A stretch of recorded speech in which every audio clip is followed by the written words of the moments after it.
జై శ్రీరామ్, జై Shri Krishna. Welcome to MK TV. నేను మీ దేవులపల్లి బాలచంద్ర శర్మ. ఇప్పుడు మనం రాధా మనోహర్ దాస్ గురూజీ గారితో ఉన్నాము. విశేషంగా ఇంతకు ముందు మనం గురువు గారితో ఎన్నో విషయాలు డిస్కస్ చేశాము.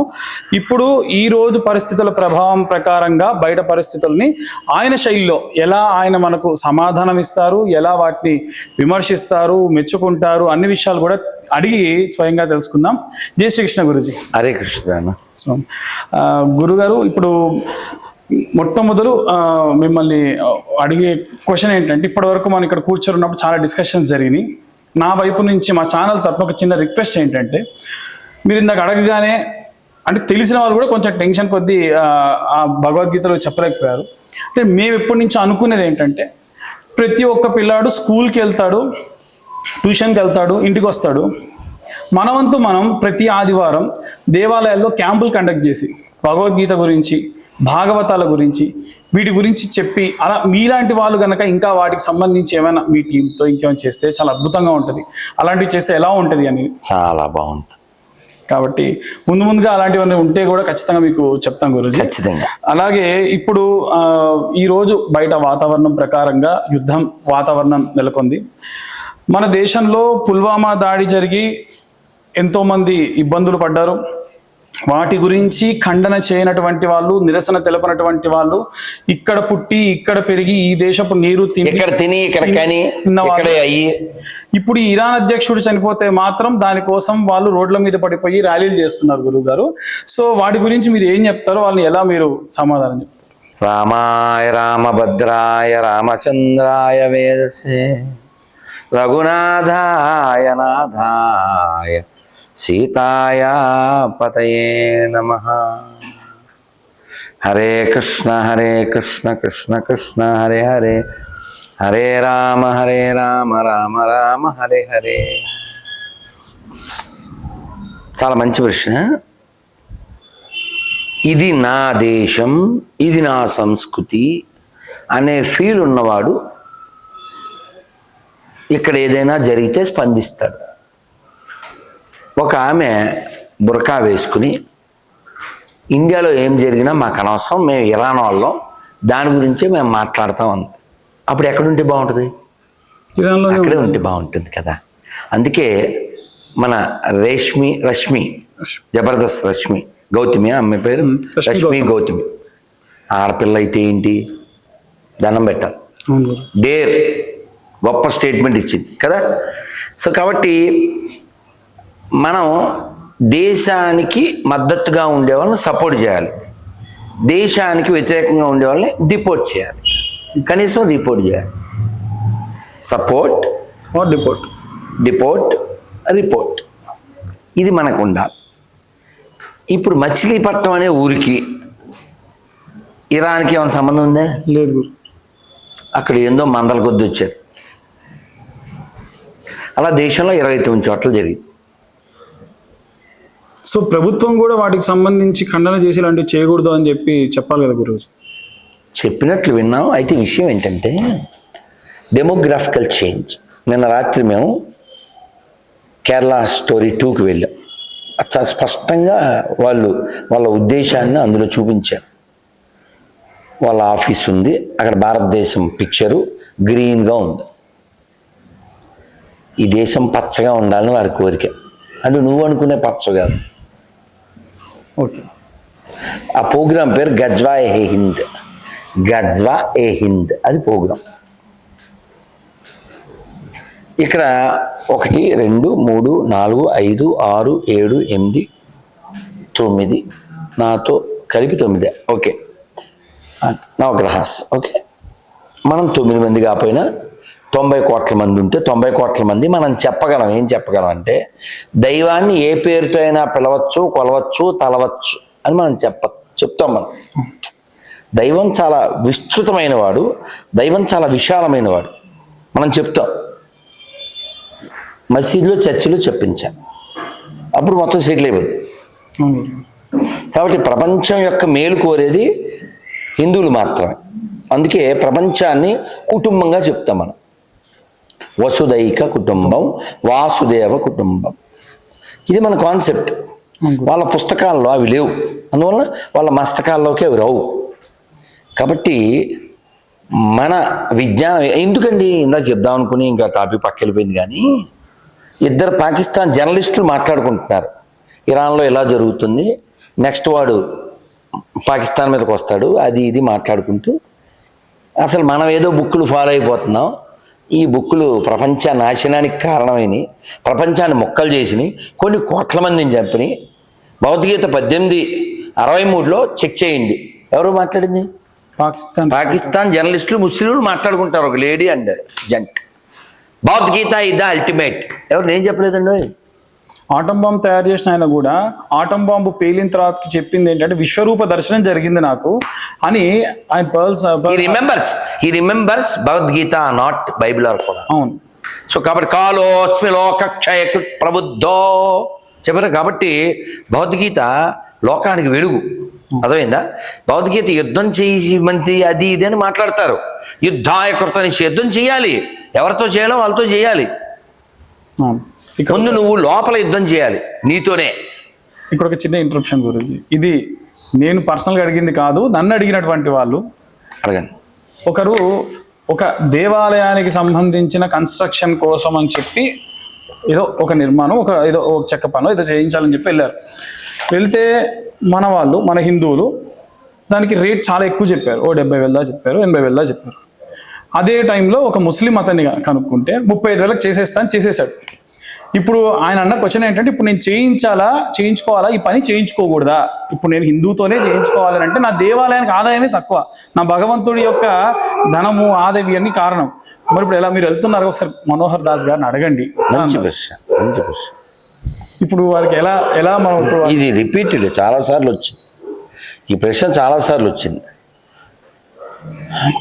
మన వాళ్ళలో అంటే ఈ పని చేసే ఏ పర్టిక్యులర్ పని వీడు చాలా డిమాండ్ చేస్తున్నాడు అనేది వాస్తవం. వాళ్ళు లాభం చూసుకోకుండా కస్టమర్ని చూస్తారు. ఇంట్లో కూడా చాలా మంది పిల్లలు ఉండడం వల్ల వాళ్ళకి డబ్బు కావాలి ఇమీడియట్గా. అదొకటే కారణం కాదు, వాళ్ళకి మన కస్టమర్లు కావాలి. మీకు అర్థమైందా? మన కస్టమర్లు కావాలి. కరెక్ట్. ఇప్పుడు రామప్ప దేవాలయానికి వెళ్ళారు మన వాళ్ళు ఎవరో, అక్కడ ఐస్ క్రీమ్ అమ్మే అతను ముస్లిం. సరే, వాళ్ళు ఏమన్నా కలపచ్చు, అది వేరే కథ. ఇక్కడ మన హైదరాబాద్లో కూడా చాలా దేవాలయాల దగ్గర పూలు అమ్మేవాళ్ళు ఎవరున్నారు? ముస్లిమ్స్ ఉన్నారు. అల్లేవాళ్ళు ముస్లిమ్స్ ఉన్నారు, చేసేవాళ్ళు కూడా ఉన్నారు. ఎడారిలో పువ్వులు ఉండవు, తెలుసు కదా. అవును. ఎడారిలో పువ్వులు నవ్వులు ఉండవు, కానీ ఆ పువ్వులతో ఇక్కడ వ్యాపారం చేస్తున్నారు. ఓకే. ఎడారిలో ఇన్ని రకాల పండ్లు ఉండవు, ఉంటే ఖర్జూర పండ్లు ఉండాలి. ఓకే. సో ఇక్కడ అన్ని పండ్లు ఎర్రగడ్డలో ఎవరు అమ్ముతున్నారో మనకు తెలుసు. ఇంకోటి ఏంటంటే వాళ్ళు పండించరు, గమనించండి. పండించేది హిందువులు, తర్వాత వ్యాపారం చేసేది వాళ్ళు. విషయం ఏంటంటే పండించే వాళ్ళు వాళ్ళలో తక్కువ మంది ఉంటారు, వెరీ ఫ్యూ. వాళ్ళ పంట వేరే ఉంటుంది, డెమోగ్రఫికల్ చేంజ్ కోసం అది వేరే. విషయం ఏంటంటే చూడండి, 20 ఏళ్ళు రానివాడికి అర్థమైంది, మీకు ఎందుకు అర్థం కాదు? ఇక్కడ మనం ఆయన స్థితికి ఇప్పుడు ఎవడు తక్కువ చేస్తే వాడి దగ్గర చేయించుకోండి, ఎవడైనా అక్కడ బెండ్ అవుతాడు. అవునా? మనం ఈ పని చేస్తే ఏదో వృత్తి వ్యాపారాల్లో ఎవరైతే ఉంటారో ఆ పర్టికులర్ పీపుల్ని మనం ఎంకరేజ్ చేయాలి. కనీసం దేవాలయానికంటే మన వాళ్ళు కొంచెం బెండ్ అవ్వాలి. బెండ్ అయితే బాగుంటుంది. బెండ్ అవ్వాలి. అయ్యేలా మనం ఇంకో పని ఏం చేయొచ్చు అంటే, ఇప్పుడు వాడిని బెండ్ చేయడం ఒకటి, వాడికి ఎక్స్ప్లెయిన్ చేసి అది అవ్వని పరిస్థితుల్లో మనం ఇంకో చెయ్యి వేసి, 4 చేతులు వేసి వాడితో చేయించి, ఇంకొకరు ఎవరైతే మన దైవ ధర్మ సంస్కృతి వ్యతిరేకులో వాళ్ళని దేవాలయంలో అడుగు పెట్టనివ్వకుండా చూడాలి. మన దేశంలో అతిపెద్ద దరిద్రం ఏంటంటే మొఘలులు, తురుష్కులు, హూనులు, శకులు, డచ్ వాళ్ళు, పిచ్చి వాళ్ళు, ఫ్రెంచ్ వాళ్ళు, వీళ్ళు కాకుండా బ్రిటిష్ వాళ్ళు, వీళ్ళందరూ దేవాలయాలు సొమ్మెత్తికెళ్ళిపోయారు.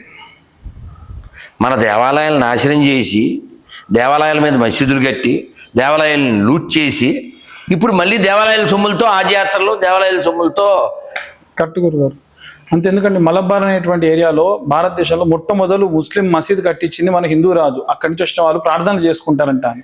అంటే మనం చేసిన తప్పే కదా అని నా ఉద్దేశం. ఏ డౌటా? ఈ తప్పులు చాలా చేసాం మనం, కరెక్ట్ అండి. తెలుసా? కర్ణుడి పేరు విన్నారా? అవును సార్, కింద మహాభారతం కర్ణుడు కాదు, మన అందరికీ ఆయన తెలుసు. ఆయన కాదు, గుజరాత్ ఏరియాలో వీళ్ళు రావడానికి ప్రారంభ దశలో ఉన్నప్పుడు, లాంగ్ ఎగో, ఒక 700-800 ఏళ్ల క్రితం ఒక రాజ్యం. ఆ రాజ్యంలో రాజుగారు ఓల్డ్ అయి చనిపోయారు. మంత్రి మాత్రం అలాగే ఉన్నాడు, ఓల్డ్ పర్సనే. కొడుకు రాజయ్యాడు. ఈ మంత్రి మంచి శివభక్తుడు, కుర్రరాజు కదా, రాజుగారు అని పిలిచినప్పటికీ చనువు ఎక్కువ ఉండదుగా, ఒళ్ళో పెరిగినాడు కదా. ఆ కుర్రోడు కాబట్టి రాత్రి ఏదో తాగడమో ఏదో చేస్తుంటాడు. ఈయన పొద్దున్న లేవాలి, పూజ చేయాలి అనేవాడు. అలాగే మహామంత్రి అని నమస్కారం పెట్టేవాడు. రాత్రి మళ్ళీ ఎప్పుడు లేటుగా పడుకుని లేటుగా లేచేవాడు. ఇప్పుడు మీ ఇంట్లో ఎలకలు ఉన్నాయి సార్, బయటికి వెళ్ళగొట్టాలంటే ఏం చేయాలి? ఎలకల మందు పెట్టాలి, దానికి ఏదో పద్ధతి, అంతేనా? మీరు బెస్ట్ ఐడియా చెప్పాడు మా నాగార్జునగాడు అని చెప్పి కిరోసిన్ తెచ్చి పోసేసి నిప్పి పెట్టేది సార్. ఎలకలు తెస్తాయి, కొంప నాశనం అవుతాయి. చెప్పండి మీరే. దొంగలు జనాల్లో దూరాలని జనాలందరినీ కొట్టాడు రాజు. అలా ఉంది. చెప్పండి. మా సామలకోటోడు వాడు చెప్పాడు కదా అని మీరు కిరోసిన్ పోసారు సార్. ఇప్పుడు ఎలకలు చావు, కొంప అయితే నాశనం. ఆ లెక్కన వీడు ఈ మహామంత్రి రాజు మాట వింటలేదని ఆ సరిహద్దుల్లో పందులు రెడీగా ఉన్నాయి కాపలా, ఎక్కడ దారి దొరికితే దూరదామని కంచి దగ్గర. వీడు వాళ్ళ దగ్గరికి వెళ్ళి మా రాజు నా మాట వింటలేదు, అది నేసేయాలి అన్నాడు. మహామంత్రి, మేము మీ రాజ్యంలో ఎలా ప్రవేశిస్తాం? మేము లోపలికి రాలేం కదా. నేను చెప్తాను, మీరు ఎలా స్ట్రైట్కి వెళ్ళండి. ఉత్తర దిక్కుకి వెళ్తే 3 చెట్లు పెద్ద కొమ్మలతో కలిసి ఉంటాయి, అక్కడ కింద తవ్వండి, సొరంగం వస్తుంది, నేరుగా రాజుగారి బెడ్రూమ్లోకి వెళ్ళిపోతారు. ఎక్కడో ఉండదు, శత్రువుల ఇంట్లోనే ఉంటుంది. సేమ్ అన్ని చోట్ల అది. మన దేశం ఓడిపోయినప్పుడల్లా కారణం ఇంటి దొంగలే. ఇంకొక విషయం ఇప్పుడు చేయండి. వాడు అలా చెప్పగానే మహామంత్రి, అసలు మీరు యా ఖుదా అన్నాడు. చక్కగా ఆడు సొరంగ మార్గంలో వెళ్ళాడు. ఆ రాజు పొద్దున్న నిద్రలేచి పూజలు అవి చేయకపోయినా దేశ భద్రత బాగా చూసుకునేవాడు. అర్థమైందా? దాన్ని జాతీయ శీలము అంటారు. వ్యక్తిగత శీలం వీక్గా ఉన్నా జాతీయ శీలం గట్టిగా ఉంది. అర్థమైందా? వీడికి వ్యక్తిగత శీలం ఉంది, జాతీయ శీలం లేదు. జాతిని రక్షించుకోవాలనే ఇంగితం లేదు. వాళ్ళకి ఎత్తులు చెప్పేశాడు, వాళ్ళు చంపేశారు. చంపి వీడి దగ్గరికి వచ్చారు. వీడు అన్నాడు, వేసారా? వేసారు, అయితే కూర్చొని మనం డిస్కస్ చేద్దాం, ఎలా రాజ్యాన్ని పరిపాలించాలో నేను చెప్తాను అనగానే వీడు అన్నాడు, ఎడారుడు కత్తి తీసి, ఎరా అసలు నీకు ఎంత పొజిషన్ ఇచ్చి మహామంత్రి అని నిన్ను ఎంత గౌరవిస్తే నువ్వు వచ్చి మాకు రూట్ చెప్పి ఆయన వేటు వేసామంటావు, నిన్ను పెట్టుకుంటావు వేటిరా? నో డిస్కస్, ఓన్లీ కస్కస్ వేసారు.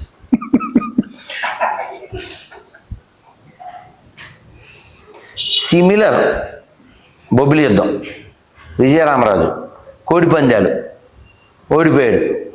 అంతే, ఈ వీపీగడి బీపీ వచ్చేసి ఏపీని మొత్తం నాశనం చేసేయడానికి ఆ వీపీగాలతో కలిసి బుస్సిగాడు వాడితో కలిసిపోయి ఆ ఫిరంగులతో దాడి చేసేసి ఆ కోటని అలా నాశనం చేసి ఆ రంగరాయల్ని అందరినీ చంపేశాడు. ఫైనల్గా మల్లమామ చనిపోయింది. ఇంకా తాండ్ర పాపాయ్య వీడి గుండెల మీద కూర్చుని, మీరు సినిమాలో కూడా చూడొచ్చు అద్భుతంగా, ఎస్విఆర్, పులి ఇది అడవి పులి కాదురా బొబ్బులి పులి, దేనికి బెదరదో అని వాడి గుండెల మీద కూర్చుని ఆయన పొడిచి ఆయన చంపేస్తాడు. ఆయన బంధించడానికి వస్తారు. Bussy arrest ఇమ్మంటాడు. మీరా మమ్మల్ని బంధించేది? ఈ గడ్డన పుట్టిన వీరులు ఒకరి చేతిలో మరణించడమో ఒకరిని చంపడమో జరుగుతుంది తప్ప వేరొకరి చేతిలో బంధింపబడరు. గుర్తుపెట్టుకోండి, మీరు రగిలించిన ఈ ఈ ఈ దుర్మార్గ కాండ, మేము కార్చిన ఈ రక్తంతోనే అది మహోద్యమై ఎప్పటికైనా మిమ్మల్ని తరిమి కొడుతుంది అని ఆయన చెప్పారు. అలా తర్వాత అది జరిగిన తర్వాత 100 ఏళ్ళ తర్వాత ఎప్పుడో మనకు స్వతంత్రం వచ్చింది. అది కూడా ఖండితమై వచ్చింది. మనం ఎన్ని కోట్ల మందిని కోల్పోయాం. ఒక ప్రాణం ఎంతో విలువైందండి. ఊరికి మీరు బంగ్లాదేశ్ దాన్ని పార్టీషన్ అదే ముందు పాకిస్తాన్ పుట్టింది, తర్వాత దాంట్లోంచి బంగ్లాదేశ్ని విడగొట్టడానికి ఆ ప్రయత్నం చేసినప్పుడు, పాకిస్తాన్ పుట్టినప్పుడు ఆ చుట్టుపక్కల వాళ్ళందరికీ లుంగీలు ఎత్తి వాడికి కట్ చేసి ఉందా లేదా, ఇక్కడ కట్ చేసి ఉండకపోతే పైన కట్ చేసి చంపేసి ఆడవాళ్ళని ఎత్తి చెట్లు కట్టేసి, మొన్న దీపుదాసు అంటే మీరు గమనించండి 46 నుంచి 2026 దాకా అంతే. నాకు ఒక విషయం గుర్తు, నాకు ఒకటి ఏంటంటే గురూజీ, బంగ్లాదేశ్ వాళ్ళకు గ్రాటిట్యూడ్ అనేది లేదు. ఎందుకంటే వాళ్ళకి ఇబ్బంది అయినప్పుడు వాళ్ళకు యుద్ధం చేసి వాళ్ళకి సపరేట్ బంగ్లాదేశ్ని ఇప్పించింది భారతదేశం. వాళ్ళకి ఎన్నో నిధులు అన్ని సమకూర్చింది మీకు తెలుసా టికెట్ రేట్ పెంచారు ఇక్కడ, తెలుసా? రైలు టికెట్ రేట్ పెంచారు. వాళ్ళ బంధువులు ఒక ఆవిడ ఉండేది అప్పుడు, వాళ్ళ బంధువులే కదా అప్పుడు రూలింగ్ ఇక్కడ. తిప్పు యాదవని, కరెక్ట్ యాదవని చెప్పాలి. ఎలాంటప్పుడు చెప్పలేడు వంగలపూడి. కరెక్టే గురూజీ, మీరు చెప్పింది 100% కరెక్ట్. అయితే ఇంకొకటి గురూజీ, వాళ్ళు చుట్టాలు కాబట్టి వాళ్ళు అలా ఉంటారు, వాళ్ళని ఎందుకు అనాలి? మీరు చెప్పండి సార్. ఇప్పుడు చాలా అంటే ఒక రీసెర్చ్ ప్రకారంగా తెలిసి చెప్పిన బయట డిస్కషన్ జరుగుతున్నది ఏంటంటే, మసీదుల వెనకాల ఉన్నటువంటి ఆకారం ఏదైతే ఉందో అది కూడా శివలింగ ఆకారం ఉంటుంది. దాని పైన ఉన్నటువంటి చంద్రుడు కూడా శివలింగం పైన ఉన్నటువంటి చంద్రుడి ఆకారం. తాజ్ మహల్ లోపల కూడా ఉంది తేజో మహాలయ, అదే పరమశివుడు అని చెప్తా. సినిమా కూడా వచ్చింది. మీకు డౌటా? లేదండి, 100% కరెక్ట్. ఓక్ అని ఒక ఆయన చాలా కష్టపడి ఈ తాజ్మహల్, నేను లాంగ్ 30 ఏళ్ల క్రితం నా దగ్గర బుక్ ఎక్కడ ఉందో తెలు, కానీ ఓక్ అని ఆయన తాజ్మహల్ డీటెయిల్డ్గా బుక్ రాశాడు. అది ఇంగ్లీష్ బుక్, తర్వాత తెలుగు బుక్ కూడా వచ్చింది. చాలా కష్టపడ్డాడు ఆయన. అసలు విషయం ఏంటంటే, ప్రపంచం అంతా ఎక్కడ వెతికినా ఏం దొరుకుతాయి? ఓ శివలింగం, ఓ విష్ణుమూర్తి, ఓ గణపతి. అమెరికాలో కొంచెం పైకి వెళ్తే శ్రీచక్రాకారం కొన్ని ఎకరాల్లో ఉంది సార్. అదొక్కటే కాదు, జపాన్ లో ఆంజనేయ స్వామి విగ్రహం కొండ మొత్తానికి వచ్చేది కదా. ఒక గంట దొరికింది, ఆ గంట మీద గరుత్మంతుడు. అది కూడా ఎక్కడ దొరికింది? కోల్ అంటే బొగ్గు గనిలో గరుత్మంతుడు. ఆ గంట వయసు కొన్ని కోట్ల సంవత్సరాలు. ఎందుకంటే గుజరాత్ లో 4000 సంవత్సరాల క్రితం. మీరు వేలు చెప్తున్నా, నేను కోట్లు చెప్తున్నా. అవును, మీకు అర్థమైందా? మీకు పాట చెప్తే అర్థమవుతుంది. ఆదిశంకరుని శంకారావం అగస్త్యమౌని ధర్మ ప్రచారం, సమర్థరాముడు పరమహంసలకు జన్మనిచ్చిన పుణ్యభూమిది, ప్రపంచ సభలో గర్జన చేసిన భారతవాణి నాదనవోయ్, ఆ వివేకవాణి నాదనవోయ్, మనదేనోయ్ భారతదేశం, భారతదేశం మనదేనోయ్, దిక్కులన్నీయు పిక్కటిల్లగా భారతమాతకు జయ్యనవోయ్, భారతమాతకు జయ్యనవోయ్. కాబట్టి ఈ భూమి అంతా కూడా మనకి మాతృభూమియే. అందుకనే మనం భూమాత అంటాం. మీకు ఈ ఉదాహరణలు ఎందుకు చెప్పానంటే, 2000 సంవత్సరాలకు పూర్వం ఈ 2 మతాలు లేవు, కానీ కొన్ని కోట్ల సంవత్సరాల క్రితం కూడా ఈ సనాతన ధర్మం ఉంది. అర్థమైందా? ఇప్పుడు మన వాళ్ళు చాలా మంది మతం అంటారు, మంది ధర్మం అనే చెప్తారు. మతం అనే పదం వాడకూడదు. ఇప్పుడు ఒక్కసారి మీ సందర్భం వచ్చింది కాబట్టి, ఒక స్వామీజీ ఎవరో ఒక ఆయన ఛాలెంజ్ విసిరాడు ముస్లింలకి. ఏమనంటే, 2000 సంవత్సరాల క్రితం ఎక్కడైనా మీ మసీదు ఉంటే చెప్పండి, మీ మతంలోకి వచ్చేస్తానని చెప్పి. నేను కూడా రెడీ గురూజీ. నువ్వు రెడీయా? అందరు రెడీ కదా? నేను చెప్పాను 2000 సంవత్సరాల క్రితం గుడి మేము చూపిస్తాం. ఇదే కాదు గురూజీ, రీసెంట్గా మీ ప్రవచనాలు విని గుంటూరు జిల్లా, ఒంగోలు జిల్లాలో కొన్ని గ్రామాలు నేను స్వయంగా తెలుసుకున్న విషయం ఏంటంటే, ఈ మత ప్రచారం కోసం వచ్చినటువంటి వాళ్ళని కర్రలు పెట్టుకొని ఉరికించుకొని కొట్టి ఆ వీడియోలు కూడా పెట్టారు. అందరూ కూడా నిజంగా హర్షం వ్యక్తం చేయాలి. ఎంత గొప్పనైన విషయం అంటే, లిటరల్గా మీరు ఎలా అయితే క్వశ్చన్ చేశారో అదే క్వశ్చన్స్ మీరు ఒళ్ళు ఎందుకు కట్టుకున్నారు, మీరు మైక్ ఎందుకు పెట్టుకున్నారు, మీరు బుక్స్ ఎందుకు పట్టుకున్నారు అని చెప్పి దగ్గర ఇందాక మావాడు చెప్పినట్టు 35 తాండాల్లో ఉండే కుటుంబాలని వాళ్ళు స్వయంగా వెళ్ళి అరే నాయన ఇది కాదురా బాబు మన జీవితం మన వ్యవస్థ మనది వేరు అని చెప్పి ఎడ్యుకేట్ చేశారు. నిజంగా మీలాంటి వాళ్ళు ఈ కలియుగంలో గొడ్డలు లేకుండా తిరుగుతున్న పరశురాముడు అని నా ఉద్దేశం గురుజీ. అలాగే గురుగారు ఇప్పుడు అంటే జనాలందరూ బయట అడిగేటువంటి అనుకునేటువంటిది ఏంటంటే రాధా మనోహర్ దాస్ గారు రాజకీయాల్లోకి వస్తున్నారు, మరో ఆంధ్ర యోగి ఆదిత్యనాథ్ అవుతున్నారు అంటున్నారు. దాని గురించి ఇది ఓల్డ్ క్వశ్చన్ అన్న, ఇది ఓల్డ్ క్వశ్చన్. నిజంగా మీరు అలా ఏమన్నా రాజకీయాలు? నాకు అసలు అలాంటి ఆలోచన ఊహ ఏమీ లేదు. ఓకే. ఎందుకంటే మన తెలుగు నేల మొత్తం బాగుండాలి, అది నా కోరిక. ఓకే. ఆ బాధ్యతని ఎవరైతే ప్రస్తుతం రాజకీయాల్లో ఉండి కుల ప్రాంత భాష అతీతంగా ధర్మమే నాకు ముఖ్యమనేవాడు ఈ బాధ్యతను తలకెత్తుకోవాలి. ఇంకా చాలామంది యంగ్స్టర్స్ అంతా పాలిటిక్స్లోకి రావాలి, ఆ ఇంట్రెస్ట్ ఉన్న వాళ్ళంతా. నాకు ఇంట్రెస్ట్ ఏంటంటే ఇప్పుడు నేను చదువుకోవాలి, నాకు అవి కోరికలు, నేను జపం చేసుకోవాలి. అయితే తప్పదు, వాయిస్ ఇవ్వాలి కాబట్టి నేను మాట్లాడుతున్నాను. నేను మౌనం చేస్తాను తెలుసా. ఇవాళ మధ్యాహ్నం 2 దాటిగా మాట్లాడాను, మధ్యాహ్నం 2 తర్వాత మౌనం వదిలేను. అయితే ఇప్పుడుండే అంటే చాలా నేను ఆవేదన చెందేది ఏమిటంటే, మొన్న మధ్య వాడు ఎరిపప్ప అని ఒక పాస్టర్ ఉన్నాడు, తప్పు చెప్పాను నా పేరు? కరెక్టే గురూజీ. ఎర్రప్ప. ఓకే ఒక అక్షరమేగా. ఓకే. సో ఎర్రప్ప ఏమన్నాడంటే, అంటే మామూలుగా ఎర్రిపప్పే కాబట్టి అతను ఏమన్నాడంటే, తూర్పుగోదావరి జిల్లా ఎవరిదే, పల్నాడు ఎవరిదే, గుంటూరు ఎవరిదే, ఇలాంటప్పుడు చెప్పడండి బంగళపూడి గాడు. ఏమన్నా అంటే అన్నా ఉంటారు. ఇది బృందావనంలో తిట్టా, జైపూర్లో తిట్టా, ఢిల్లీలో తిట్టా, అయినా కూడా గల్లీలో ఇట్లా ఉంటాడు వీడు. సరే, విషయం ఏంటంటే మీకు ఎందుకు చెప్తున్నా అంటే, మొన్న రాజమండ్రి వెళ్ళినప్పుడు వాడికి చెప్పాను, తూర్పుగోదావరి జిల్లా ఎవరిదంటే డొక్కా సీతమ్మకి సంబంధించింది, చెక్కల మీద బొక్కలు పడ్డవాడికి సంబంధించింది కాదు. తూర్పుగోదావరి జిల్లా ఎవరిదంటే వేనం వీర్రాజు గారిది. ఆయన ఎవరో చాలామంది తెలియదు. అవును గురుగారు, మీరెవరో వినలేదు, చాలా గ్రేట్ పర్సన్. సర్దార్ కాటను ఆనకట్ట ఇది మనకి తెలుసు, కానీ సర్దార్ కాటన్కి జ్వరం వస్తే ఆయనకి పథ్యం, ఆయనకి ఆరోగ్యం, నీళ్లు, సేవ, గుర్రం మీద ఆయన వెనకాల వెళ్ళి ఆయన ముందెళ్ళి అంతా రూట్ చూపించింది ఈయన. సూపర్. ఆయన మీద సినిమా తీయమన్నాను. పాపం వాళ్ళ బంధువులు 5వ తరం వాళ్ళు ఏదో కింద మీద పడుతున్నారు. రేపు పుష్కరాలకు దాన్ని రిలీజ్ చేస్తే బాగుంటుంది, సీఎం మనకు కలవమని చెప్పా. మనకి తూర్పుగోదావరి జిల్లా అంటే ఏం గుర్తు రావాలి? అంతర్వేది గుర్తు రావాలి. ఈ అడుగు తినే మతానికి తూర్పుగోదావరి జిల్లాకి ఏం సంబంధం లే.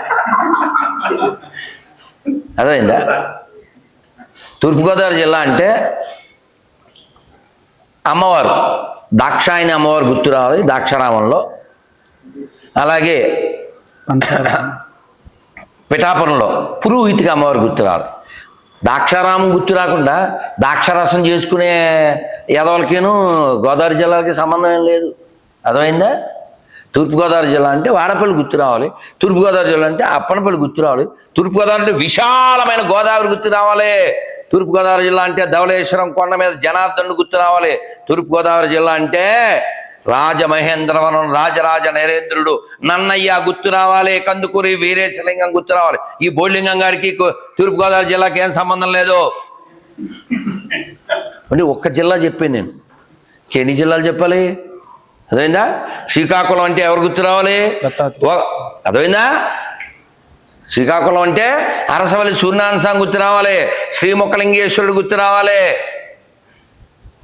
కూర్మనాథుడు గుర్తు రావాలి. 2 నదులు ఉన్నాయి అక్కడ, నాగావళి వంశధార గుర్తు రావాలి. ఆడు వంశమే దిక్కుమాలిన వంశం, వాడికి వంశధారలో పుట్టిన శ్రీకాకుళం వాళ్ళకి సంబంధం ఉందా? అర్థమైందా? శాంపిల్ చెప్పాను అంతే. జనాల్ని ఇలా ఎడ్యుకేట్ చేసే వాళ్ళు ఉండాలి గురుజీ. మీ తరపు మీలా మాట్లాడే వాళ్ళు ఖచ్చితంగా జిల్లాకు 10 మంది ఉంటే వాళ్ళే చూసుకుంటారు. ఇప్పుడు ఆ గుంటూరు జిల్లాలో జరిగినటువంటి సంఘటనలు ఇంకిలా ఎన్నో జరగాలి. ఒక్కటి ఏంటంటే నేను చెప్పేది, ఎవరైనా వస్తే గొడవ పెట్టుకోవద్దని చెప్తాను. నేనా అని అనుకోకండి.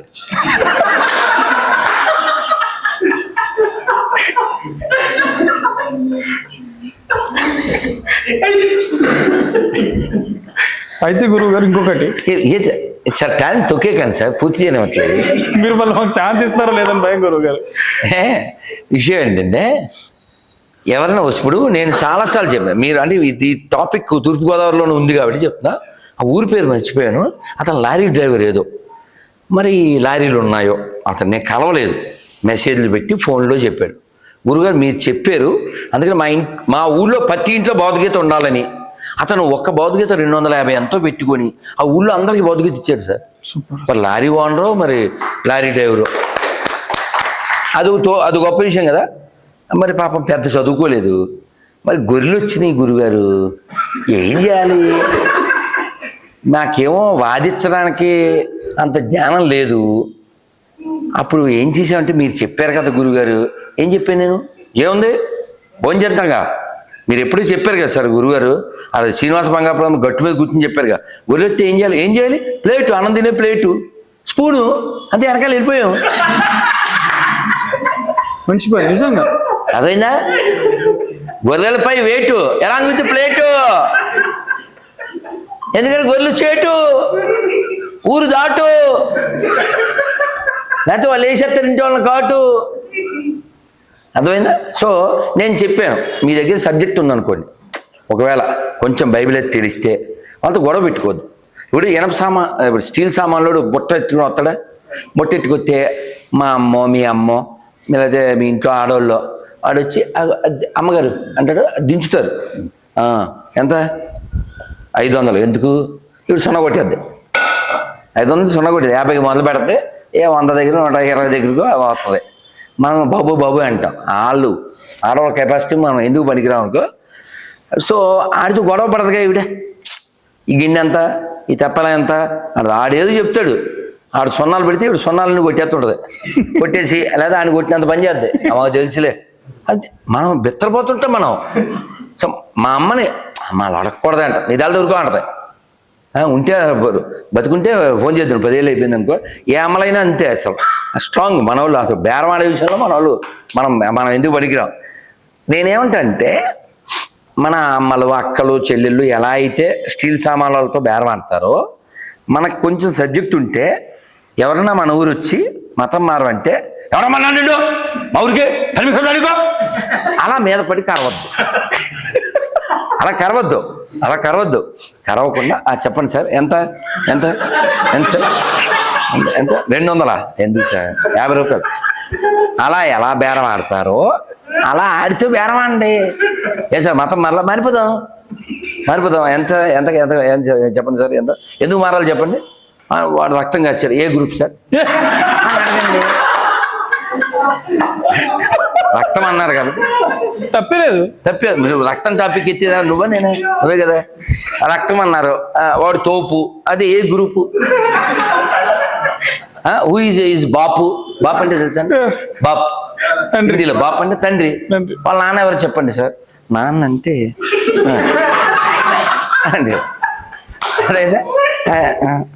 పుట్టక ముందు పుట్టిన తర్వాత కానీ అడుగుతారు. సరే, ఎంతమంది ఉంటే అంతమంది లిస్ట్ రాసి మళ్ళీ రండి అని చెప్పేసి క్లోజ్ చేస్తే గొడవ ఎందుకు పెట్టుకోవడం వాడితో? కరెక్ట్, గొడవ పెట్టుకోవద్దు. అందుకని మీరు మతం మారిపోతాం, కూర్చోండి సార్ అని ఇంట్లో కూర్చోబెట్టి చాపేసి మంచిలు తోతారా, మంచిలు రైట్, అలా మంచిలు ఇచ్చి వాళ్ళతో, సార్ ఏ ఊరు సార్? ఓకే, ఏం పేరు సార్ మీ పేరు? రైట్, మీ నాన్నగారి పేరు సార్? ఇలా వివరాలు అడిగి, ఎన్నాళ్ళ నుంచి వెళ్తున్నారు సార్? అదే చర్చికి. మీ పాస్టర్ ఏంటి? ఇలా వివరాలు అడిగి 36 కొట్టాలి. అంతే. అలా ఒకటి వేసేసి మీరు మొత్తం చదివేసారండి సార్. ముఖ్యంగా అంటే మన దగ్గర సబ్జెక్ట్ ఉంటే, మన దగ్గర గొర్రెల బుక్ ఉంటుంది, ఇందులో ఉందో లేదో. సో గొర్రెల బుక్ ఒకటి తెలుసా మీకు? ఎందులో ఏముందని ఏ సర్టిఫికెట్ ఉంటుంది చూడలేదా?